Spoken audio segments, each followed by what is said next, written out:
O Partido dos Trabalhadores de São Paulo protocolou ontem uma ação contra o processo de privatização da Sabesp. A ação foi protocolada pelo deputado federal Kiko Seleguin e pelos deputados estaduais Maurici e Paulo Fiorilo. Para entender melhor sobre esse assunto, é com o deputado Kiko que eu converso agora. Boa noite, Kiko. Tudo bem? Boa noite, Hanna. Tudo bem? Prazer estar aqui com vocês. Muito obrigada, deputado, por estar aqui conosco. Eu te pergunto, a ação quer a suspensão das consultas e audiências públicas. Por que vocês defendem essas suspensões? Hanna, por duas razões, basicamente. A lei de licitações fala numa publicação para chamar a audiência pública, seja ela virtual ou presencial, de 8 dias úteis. Se o Estado só cumpriu 6, portanto, ele já não está cumprindo esse requisito do número de dias para publicar a audiência pública.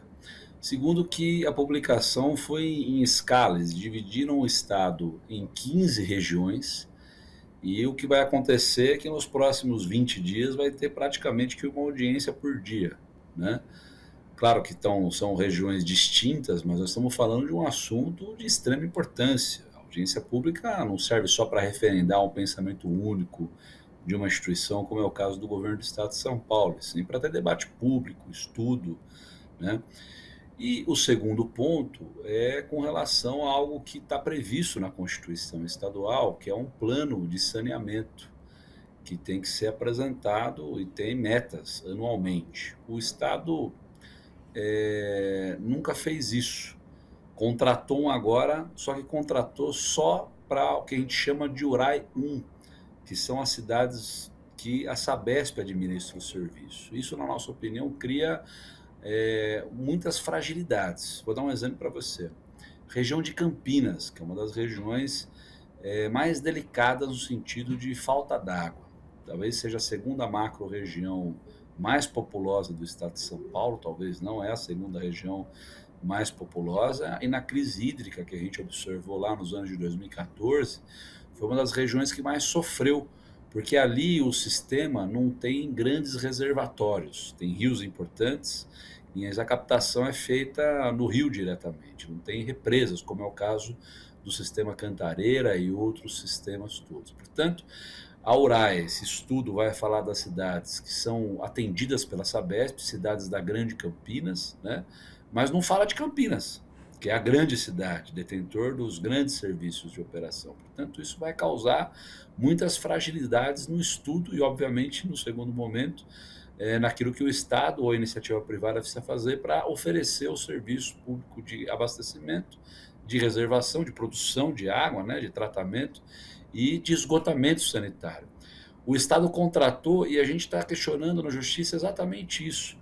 Por que não esperar esse estudo ser concluído para posteriormente fazer as audiências públicas? Qual a pressa nisso tudo? Ou seja, tem aí um grave movimento que pode causar um prejuízo enorme ao erário, à população paulista de um modo geral. Perfeito, fica aí a dúvida, né? Porque a pressa. Deputado, esse modelo de concessão que está em discussão, né? Ele pode entrar em conflito aí, por exemplo, com os contratos do município? Sim, uma coisa que a gente já questionou, pedido liminar, foi a constitucionalidade disso, né? De que o Estado não discutiu com cada um dos municípios atendido, porque os municípios concedem o direito à Sabesp, né? O governador fez uma mudança por decreto, sem passar por legislação na Assembleia Legislativa, mudando a correlação de forças, dando maior peso à decisão do governo na hora de fazer algo nesse sentido. Portanto, os municípios, sobretudo os menores municípios, que têm menos atendimento, vão ficar de mãos atadas, né? Com pouca margem de negociação para poder fazer com que as suas necessidades, tanto com relação ao acesso à água potável, mas sobretudo com relação ao esgotamento sanitário, não sejam atendidas, né?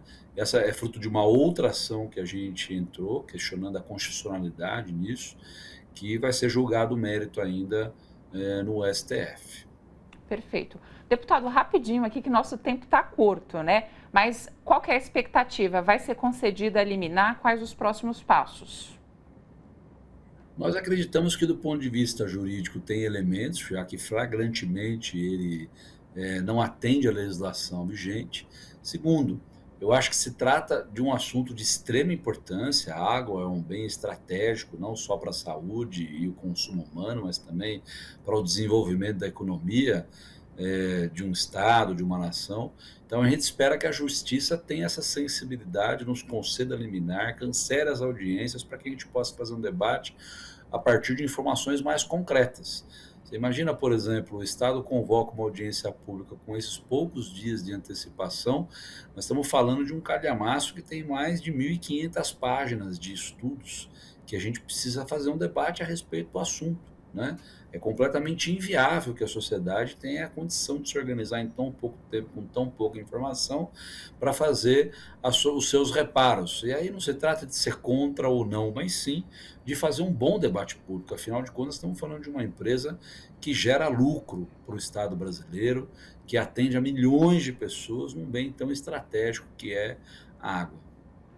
Deputado, muito obrigada. Aliás, o mundo está reestatizando suas empresas de água, né? E aqui em São Paulo, essa situação com o Tarcísio. Deputado, muito obrigada pela participação.